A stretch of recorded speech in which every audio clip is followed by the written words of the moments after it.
case 2, repeated linear factors.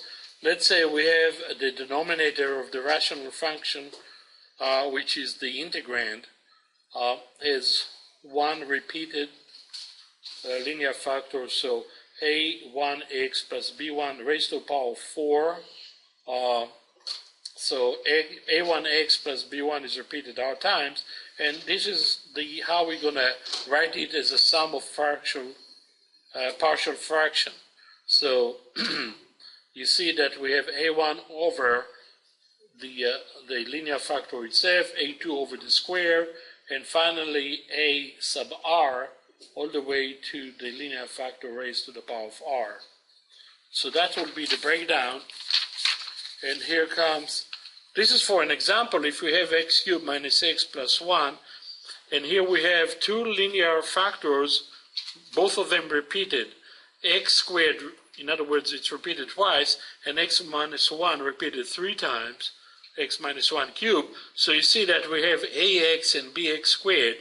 Those are the partial fractions that correspond to the repeated linear factor x. And then we have c, b, and e over x minus 1 squared, and x minus 1 cubed. All right, so that's the general structure. And the reason we do that, remember, the integral of a quotient is not a quotient of integrals. However, the integral of a sum is the sum of integrals. And we're taking advantage of this property.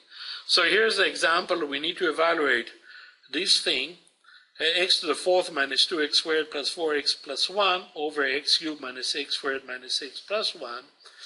And first of all, we notice that the integrand is not a proper rational function, as the degree of the numerator greater than the degree of the denominator. So we need to apply long division, and we're going to end up having some sort of polynomial. In this case, it would be x plus 1, and then the remainder is 4x, as you can see, the result of the long division.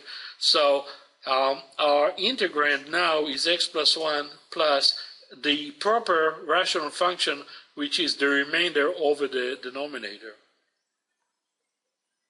The next, so this was step 1. Step 1 is to verify that the integrand is a proper rational function, or we use long division to get a polynomial plus a proper rational function. Step 2 was to factor the denominator. What I did here, I used factor by grouping.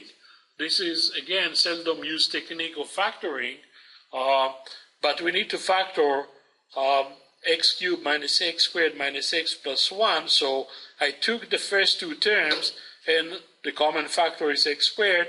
I took the next two terms, I factor negative 1 as a common factor, so I end up having x squared times x minus 1 and negative 1 times x minus 1. And of course, I grouped x minus 1, and I end up having x squared minus 1 times x minus 1. Okay, but x squared minus 1 is also factored. That's x minus 1 times x plus 1. And you can see that at the end of the day, x minus 1 was repeated twice. So x minus 1 squared times x plus 1. So we have one non-repeated linear factor and one twice repeated linear factor. So now we're going to break it down. This is the integrand, except the denominator is already in a factored form. So this is x minus a over x minus 1 and then b over x minus 1 squared. This is the repeated linear factor. And then we have the non-repeated linear factor x plus 1 with the coefficient c. We multiply and divide by the greatest common denominator. The greatest common denominator is x minus 1 squared times x plus 1. So we need to multiply a by x plus 1 and x minus 1. We need to multiply b just by x plus 1, and we need to multiply c by x minus 1 squared. And we want to compare coefficients. On the left side, we have the numerator of the integrand, 4x. On the right side, we have a plus c as coefficient of x squared, b minus 2c is the coefficient of x, and negative a plus b plus c is the coefficient of the free coefficients. Now we compare. Since there is no x squared term here, then a plus c are equal to 0, because on the left side we don't have x squared. We have the coefficient of x of 4, so therefore b minus 2c equal 4. We have no free terms or free coefficient on the left side, therefore negative a plus b plus c equals 0. You solve this system, and this is really not that difficult to solve it, because, for instance, you can substitute here, you say a equals negative c, b equals 4 plus 2c, so you plug it in here. Instead of negative a, you apply positive c. Instead of b, you write 4 plus 2c, and you have the last equation all in terms of c, and you end up having c equals negative 1, a equals 1, and b equals 2. This is the solution. Different way to solve it: an alternative, write the matrix 1, 0, 1, 0, 1, negative 2, negative 1, 1, and 1, and the free column is 0, 4, 0. Plug it in your TI-83 and come up with the solution 1, 2, and negative 1. Manny, go ahead. Can you explain again how the a plus c equals 0 and all those? Well, look at the left side. You see, this, after you multiply and divide by the GCD, greatest common denominator, GCD, this is an identity. It's not an equation. So for any value, for whatever happened, we need this has to equal to that. But on the right side, you have something multiplying x squared. On the left side, you have nothing multiplying x squared.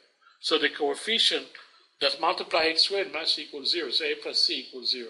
Same with the free coefficient. There is no free coefficient on the left, therefore negative a plus b plus c equals 0.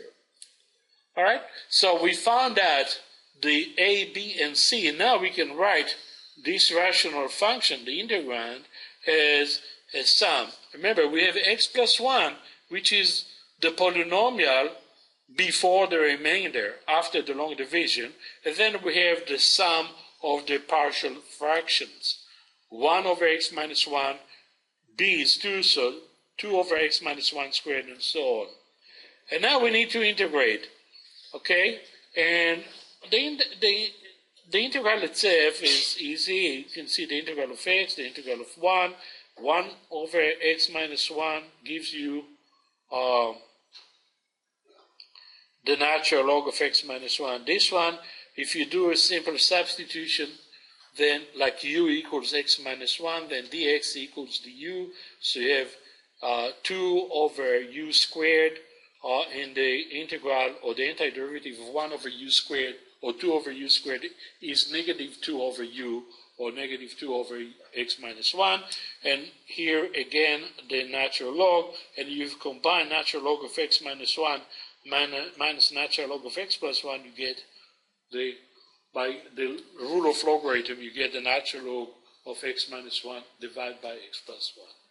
Okay, notice that I use the constant d because I used up c right there. So I chose d. Okay, so this is case 2. Questions? No. So now we know how to deal with linear factors and repeated linear factors. The next thing to deal with is quadratic factors.